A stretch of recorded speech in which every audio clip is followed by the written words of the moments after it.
Olá, queridos! Estamos aqui na parte 4 do nosso tema Mentoria Ministerial. Já vimos sobre o nosso potencial, a cruz. Anteriormente, em terceiro lugar, vimos a unção e hoje vamos chamar sobre o chamado. Chamado, a nossa vocação, o chamado da igreja, nossa vocação pessoal e também o chamado da igreja para com o Senhor. O apóstolo Paulo, ele orou, está escrito em Efésios capítulo 1, verso 18, eu queria falar em primeiro lugar assim, um chamado geral, depois vamos falar também os chamados específicos, resumidamente, e Paulo orou assim, eu peço que ele ilumine os olhos do coração de vocês, para que saibam qual é a esperança da vocação de vocês. Eu oro para que vocês saibam qual é a esperança da vocação, ou qual é o chamado, o chamamento, a vocação, a esperança da vocação de vocês e qual é a riqueza da glória da sua herança nos santos. A herança, conhecer a herança. Nós temos uma herança, um galardão, uma recompensa para aqueles que são fiéis dentro do seu chamado. Então é importante nós conhecermos a esperança do chamamento, essa vocação diante do Senhor, esse trabalho, essa vocação para com Deus, Nisso aqui, amados, a gente logo vai lembrar também, nesse chamado geral para com os discípulos, a grande comissão, o grande chamamento, o grande comissionamento do Senhor Jesus para com os discípulos. Antes de subir ao céu, após a ressurreição, Jesus disse, toda autoridade me foi dada no céu e na terra. Vão, portanto, e façam discípulos das nações, batizando-os em nome do Pai, do Filho e do Espírito Santo, ensinando-os a guardar todas as coisas que eu vos tenho ordenado, e eis que estou convosco todos os dias, até a consumação do século. Está lá em Mateus capítulo 28, versos 18 a 20.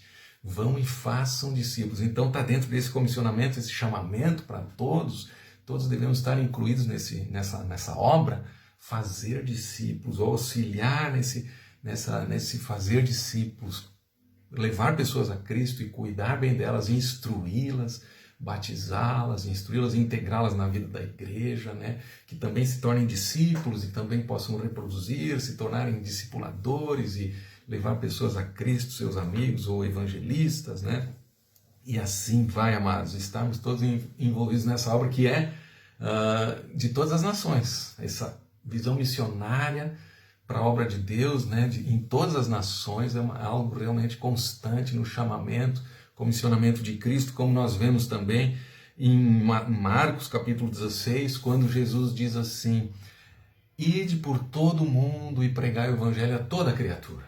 Nós devemos pregar então a toda criatura ao redor do mundo todo, onde estivermos ou para onde formos. É semelhante o texto, a Mateus, só que Marcos dá essa ênfase de pregar o evangelho, Mateus a ênfase de fazer discípulos, E Marcos também diz, quem crer e for batizado será salvo, quem porém não crer será condenado. Então, como é que tu estás? Como é que eu estou? Como é que nós estamos dentro desse comissionamento? Todos envolvidos aí, todos os renascidos, todos os membros do corpo de Cristo envolvidos nesse chamamento, nessa obra.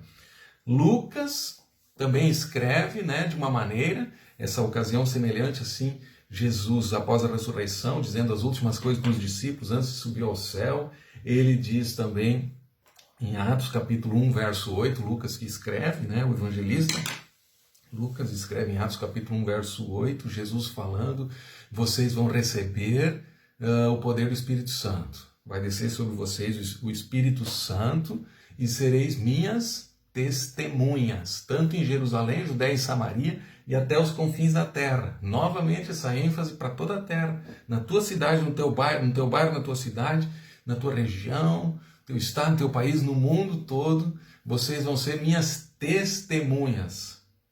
Vão ter o poder do Espírito Santo para serem testemunhas poderosas, cheias do poder de Deus para executar essa obra. Ser testemunha, eles precisavam ser testemunhas oculares da ressurreição de Cristo, Ali os apóstolos, e hoje nós precisamos também ser testemunhas do que Deus tem feito na nossa vida, de como encontramos o Senhor, testemunhas da palavra de Deus, falar de Jesus adiante e levar o evangelho, e ser testemunha, contar para os outros o que Deus tem feito. Coisa maravilhosa, Testemunha no grego é martíria, vem da palavra, ali vem também a palavra mártir, até ao martírio, se necessário, falar de Cristo, ser fiel, uma testemunha então fiel, né? Fiel testemunha. O apóstolo Pedro, né, tão próximo de Jesus na sua primeira carta, ele também nos fala sobre esse chamamento da igreja, o chamamento de cada um de nós. Pedro capítulo 2, verso 9, ele escreve assim: vocês, porém, são geração eleita, não só chamada, mas uma geração eleita, né? Sacerdócio real, um reino de sacerdotes, reis e sacerdotes, reinar com Cristo e interceder, um povo sacerdotal. Cada membro do corpo de Cristo faz parte desse sacerdócio real. Nação santa, um chamamento para um povo santo, um povo de propriedade exclusiva de Deus, agora vem a finalidade, a fim de proclamar as virtudes daquele que nos chamou das trevas para a sua maravilhosa luz, a fim de proclamar as virtudes de Deus, a glória de Deus, a majestade de Deus, as virtudes de Deus, o caráter de Deus, a palavra de Deus. Então, o ministério de proclamação, como temos visto. Amém? E o ministério de uma vida santificada também, de termos uma vida consagrada, sermos propriedade de Deus. Nós vemos isso também em Tito, capítulo 2, verso 14, que eu quero ler. Diz assim: ele deu a si mesmo por nós, a fim de nos remir de toda iniquidade e purificar para si mesmo um povo exclusivamente seu, dedicado à prática de boas obras. Aqui, complementando, né, a outra ênfase mais de proclamação, de testemunho, e aqui também fala um testemunho com boas obras. A prática de boas obras é o nosso chamamento, praticar o bem, praticar as boas obras e ser um povo redimido, um povo santificado, um povo de Deus. Aleluia!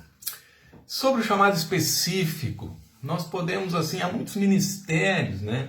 Especificando um pouco a questão de dons e ministérios, funções diferentes no corpo de Cristo. Nós podemos ver, por exemplo, em Efésios capítulo 4, verso 11 e 12. Ele mesmo concedeu o Senhor mesmo concedeu uns para apóstolos, enviados, apóstolos, profetas, evangelistas, pastores e mestres, com vistas ao aperfeiçoamento dos santos, a capacitação, o treinamento dos santos, para o desempenho do seu serviço, e assim o corpo de Cristo seja edificado. Então são líderes do povo de Deus. Aqui temos ministérios de fecundação no corpo de Cristo, ministérios de reprodução, ministérios de liderança, ministérios de ensino, de paternidade espiritual, né? Apóstolos, profetas, evangelistas, pastores e mestres. Certo? Nós poderíamos pormenorizar cada um deles, mas aqui não é o caso agora, mas são os 5 ministérios fundamentais, né, do corpo de Cristo, de liderança, de ensino, de treinamento, catartismos, palavra grega, o treinamento dos santos. É tão importante, a capacitação dos santos, para que os próprios santos, para que todo o povo desempenhe o serviço, toda a igreja desempenhe o serviço, e assim haja a edificação do corpo de Cristo. Quem faz o serviço não são só os 5 ministérios, mas quem faz o serviço é toda a igreja, todos os santos, cada membro, né?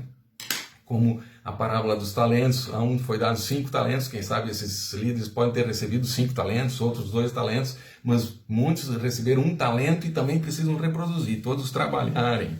Ok? Também fala semelhantemente, em 1 Coríntios capítulo 12, verso 28, Paulo também coloca esses ministérios, Deus estabeleceu na igreja, principalmente, veja só, apóstolos.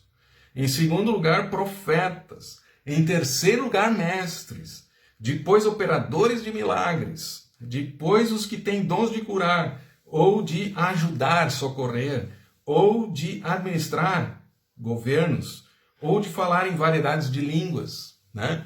Vários dons aqui, começando a lista, principalmente apóstolos, depois profetas, evangelistas, ou profetas e mestres. Não cita aqui os evangelistas citados anteriormente em Efésios capítulo 4, verso 11, como nós lemos. Então, maravilha, amados. Poderíamos pegar outras listas aqui no Antigo Testamento, esses ministérios específicos, diferenciados, né? Às vezes um apóstolo, ele pode não ser evangelista, ele vai conter dentro do seu ministério também um encargo evangelístico, porque é um ministério muito abrangente, né? Mas às vezes alguém é mais dotado nos milagres, sinais, pode ser um evangelista, e outro mais no ensino, e ainda que todos podem manifestar as manifestações do Espírito Santo na sua vida. E nós poderíamos ver isso mais pormenorizadamente numa outra ocasião, até posterior, mas hoje deixamos isso aí, o chamado geral e o chamado específico.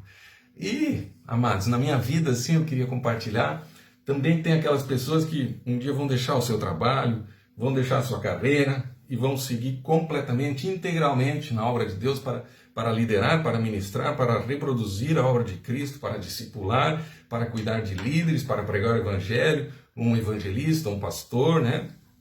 E outros vão ser chamados também para ir para outras nações, um chamado missionário, largar tudo, como nós vemos na Bíblia, que Eliseu largou tudo para seguir o Elias, né? Para ser discípulo de Elias, como nós vemos os apóstolos também, os 12 que foram chamados, imediatamente largaram tudo para seguir Jesus. E na minha vida, um dia, lá com os meus 19 para 20 anos, eu estava lendo, eu pedi um texto para Deus, até estava orando lá na casa dos meus pais, tinha um terraço lá, e tinha um banheiro lá, até eu fui buscar o Senhor, e abri a palavra, assim, pedi um texto para Deus, e abri em Mateus 4, 18 a 20, onde Jesus chamou os discípulos, a chamada dos primeiros discípulos, que eles seriam pescadores de homens, e aquilo tocou meu coração, e eu já estava orando a Deus sobre essa questão, desejando, né, de servi-lo integralmente, e aí diz assim, eles imediatamente deixaram tudo e o seguiram, deixaram as redes e o seguiram, né, sua atividade, eles seguiram a Cristo.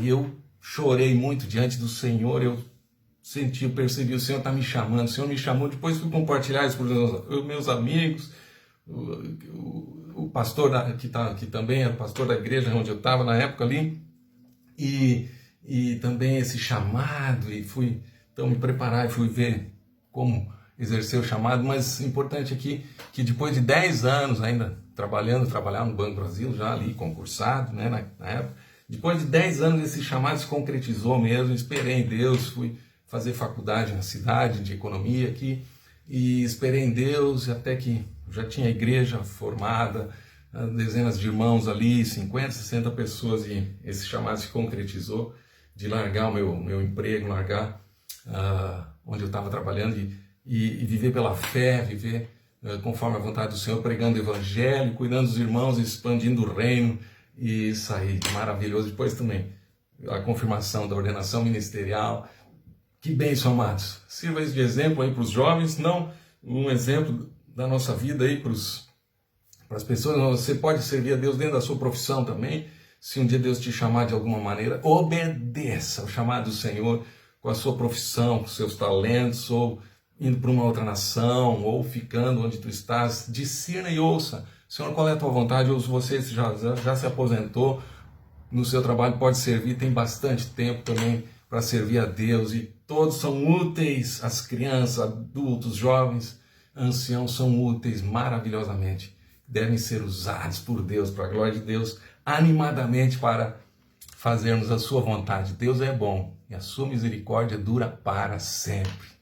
Vamos orar, amados. Senhor Jesus, muito obrigado por esse chamado, que possa ser inspirativo para a vida de cada um, observar que o grande obreiro foi o Senhor Jesus, servo, sofredor, um servo que deu a sua vida por nós, morreu na cruz por nós e ressuscitou, e nos dá o Espírito Santo para a gente exercer o chamado, que seja uma vocação eterna, com fruto eterno para a tua glória.